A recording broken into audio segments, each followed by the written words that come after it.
Ahojte, dnes si spravíme vlog. Teraz momentálne je, že asi 9 hodín, ale stala som už tak 2 hodiny predtým.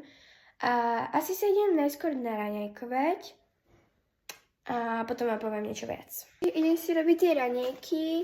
Mám chuť na niečo sladké, už som dlho sladké nemala, takže si dám takéto sladké pečivo.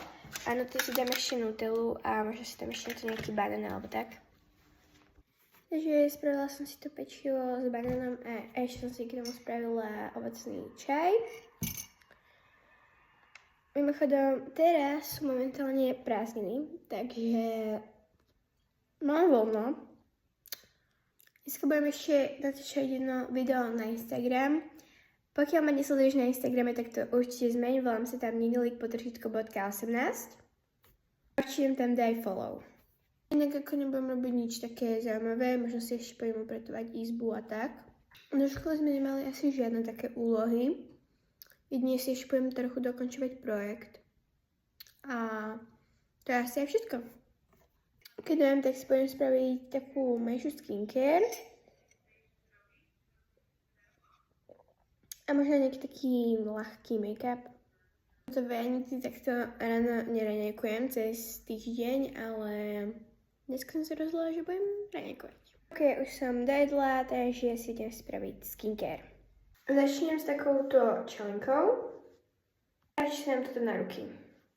To je strašne dobré, keď mám proste dlhý rukáv a proste vôbec mi to nesieká po tých rukávov, lebo ja to z duše nenávidím.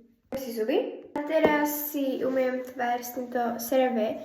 Za mňa je to strašne dobré.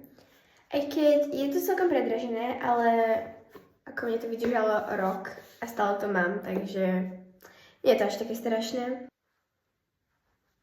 Ok, už mám umytú tvár a teraz sa idem prezliecť. Mám si proste úplne basic teplaky a nejaké tričko. Ok, už som prezlečená, takže teraz idem spraviť skincare.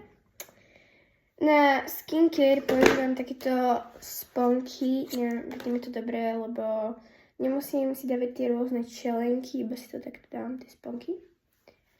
A začnem so skincare. Nebudem si toho dávať veľa, dám si iba tento Nivea krém, ktorý je za mňa úplne super, ak hľadáte nejaký krém, ktorý dobre hydratuje a chcete, aby bol taký ľahký, tak určite Nivea krém je na to super.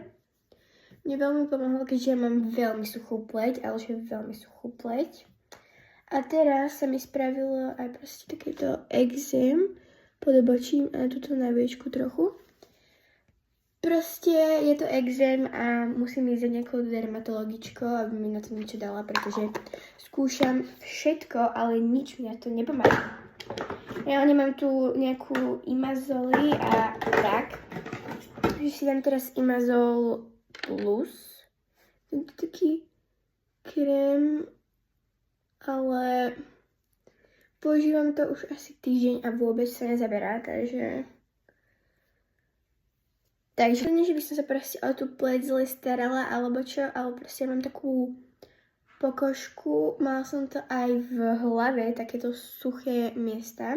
Teraz už idem na taký jemný make-up. Ja sa nemalujem nejak extra, ja sa malujem tak asi raz za 2 týždne. Ja sa nemalujem takže každý deň, ani každý druhý, ani každý tretí.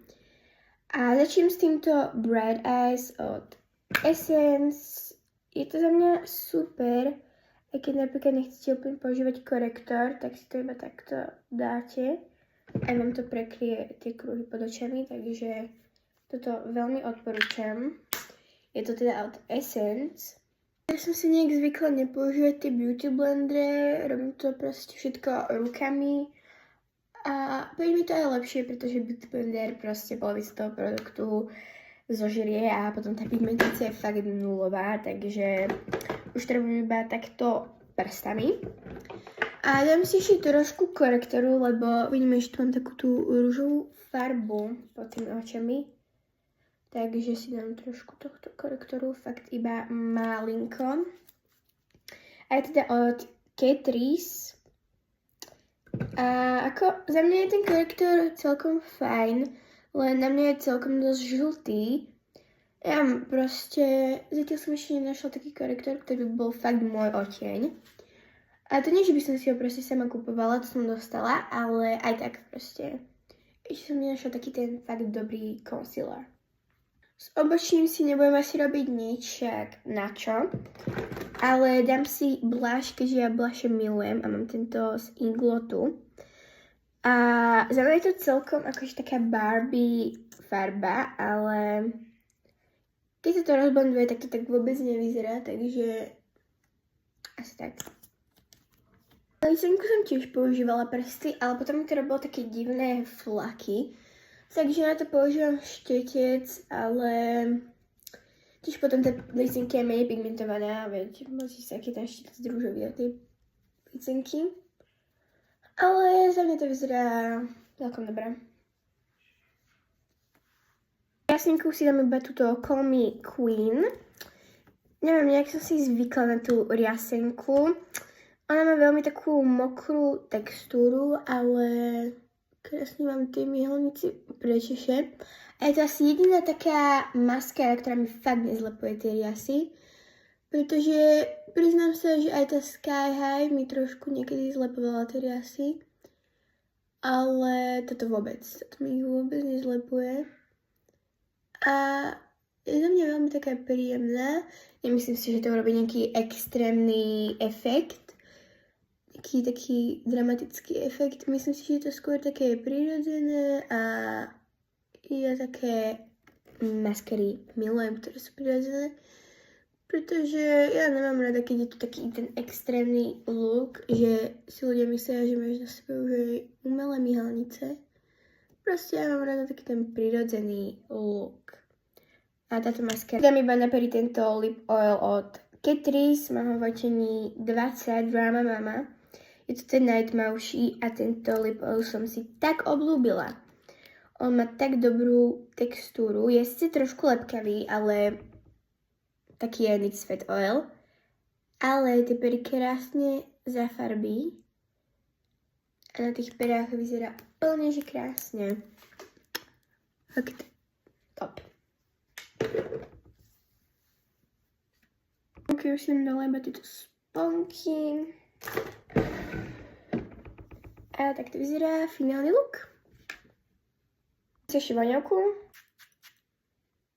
Dneska akože prší vonku, ale ja to nemám také, že nemám rada pršenie. Ja mám veľmi rada pršenie, ale ako dneska by sa mi hodilo, aby bolo slnko, pretože potrebujem nejakú tú energiu, ale čo už, vonku prší. A teraz si asi idem nachystať outfity na video, ktoré budem točiť. Ešte raz, tu máte môj Instagram, nezabudnite ma tam sledovať, daj follow, daj like a daj koment. A idem si to nachystať. Takže už idem točiť, takže keď chcete vidieť outfity, tak bežte na môj Instagram. Zďalej vám ich neukážem. Už som natočila to video. Moja mamina spravila úžasné francúzske zemiaky, takže sa idem naobedovať. A týmto aj ukončujem tento vlog.